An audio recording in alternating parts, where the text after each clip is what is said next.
nga bannayuganda emitima gibeewanise olw'omuyaga gw'ekirwadde kya COVID-19 omujja ogwalangiriddwa minisitule y'ebyobulamu, wabaluseewo obunkenke olw'abasawo abasazeewo okussa wansi ebikola nga bawakanya embeera embi mwe bakolera gye bagamba nti etadde obulamu bwabwe mu matigga. Uganda yafiirwa abasawo bangi, badokita, bannansi, bafamasisti. Bayitirivu ennamba nnene era tuziise bangi.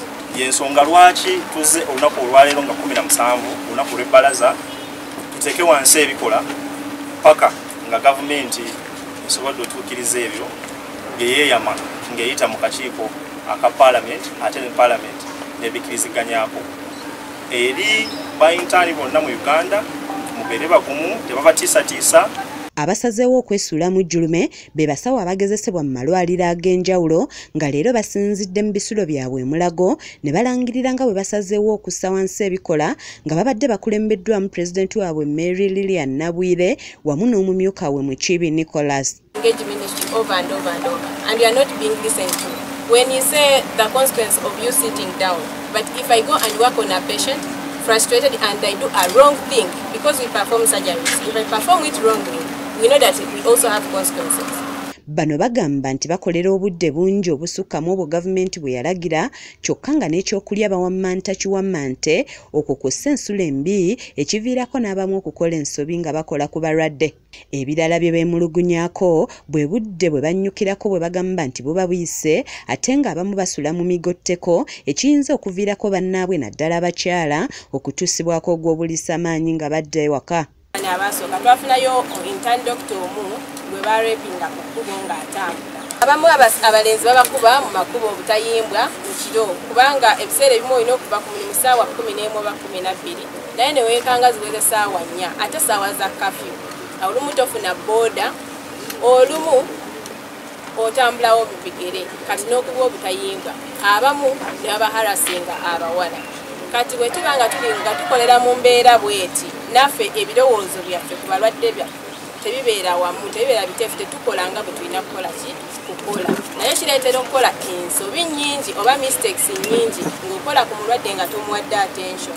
Newankubadde ng'omukulembeze w'eggwanga wamu ne paalamenti baavaayo ne babasuubiza okubongera ku nsimbi, bagamba nti kuno kwali kubawuddisa kuba ne gye buli eno tebalabanga wadde omunwe gw'ennusu kw'ossa obutaba na bikozesebwa nga bakola ku balwadde ekiteeka obulamu bwabwe mu matigga.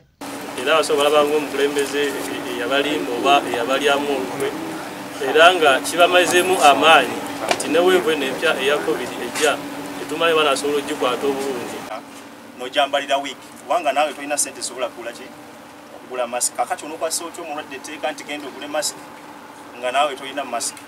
Wano we basinzidde ne bategeeza nti si baakudda ku mirimu okutuusa ng'ensonga zaabwe zikoleddwako omuli n'okubawa ensimbi zaabwe eziwerera ddala obuwumbi 32 ez'abasuubizibwa. Abasawo abamu bawalirizibwa ne basula oba ne bagabana ebisulo n'abalwadde. Kale embeera eyennyamiza ennyo okukamala ebyokulya ate byo bintu bizibu nnyo okukamala kubanga okola ku mulwadde ate ng'enjala ekukunda. So nekireetera abasawo bano okwagala okusaba abalwadde ssente.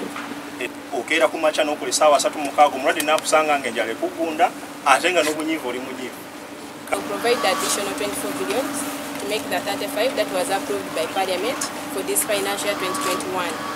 We thank Minister of Health for the continuous support that they give us and understanding of the challenges we go through during our internship, and we call upon them that instead of punishing the interns or serving punishments for speaking out loud about their welfare and issues that are affecting them, this time they focus on addressing the issues that are causing the frequent strikes among the medical interns countrywide, year in, year out. We believe that no one should undermine what we do in these hospitals because we are the people closest to our patients and we serve the different men, women and children of this country every day.